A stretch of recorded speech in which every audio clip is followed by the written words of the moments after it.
তিনটি ভুলের কারণে আপনার ফেসবুকের রিচ কমে যাচ্ছে। আপনারা নিজে নিজে এই তিনটি ভুল করে থাকেন। 1 নম্বর অপশন হচ্ছে আপনি ছবি বা ভিডিও আপলোড করার সাথে সাথেই আপনি বিভিন্ন ওয়েবসাইটে লিংক দিয়ে দেন। গ্রুপে, হোয়াটসঅ্যাপে, মেসেঞ্জারে, ইমোতে আপনার ভিডিওর লিঙ্কটি শেয়ার করে দেন। এতে ফেসবুকে রিচ কমিয়ে দেয় ফেসবুক কর্তৃপক্ষ।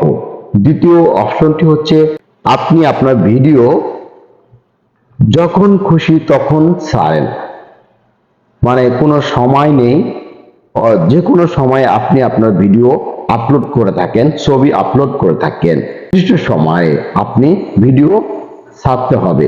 এক সময়, প্রতিদিন এক সময়ে আপনাকে ভিডিও ছাড়তে হবে। 3 নম্বর অপশন হচ্ছে আপনি আপনার ভিডিও বারবার দেখেন। আপনি আপনার নিজের ভিডিও বারবার দেখেন। এতে ফেসবুক কর্তৃপক্ষ আপনার ভিডিওতে রিচ কমিয়ে দেয়। অনেকে বলেন আমি আমার ভিডিও তো দেখি না, তাও কেন রিচ কমে যাচ্ছে? অবশ্যই আপনি দেখেন। কিভাবে দেখেন?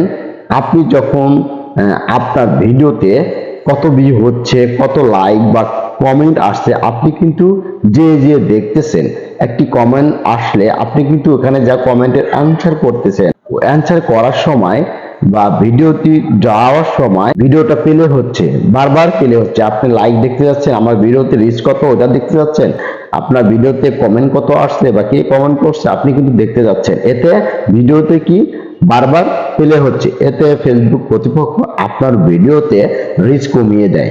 এর প্রধান এই তিনটির কারণে ভিডিওতে রিচ কমিয়ে দিচ্ছে, ভাইরাল হচ্ছে না, ভিউ কমিয়ে দিচ্ছে ফেসবুক কর্তৃপক্ষ।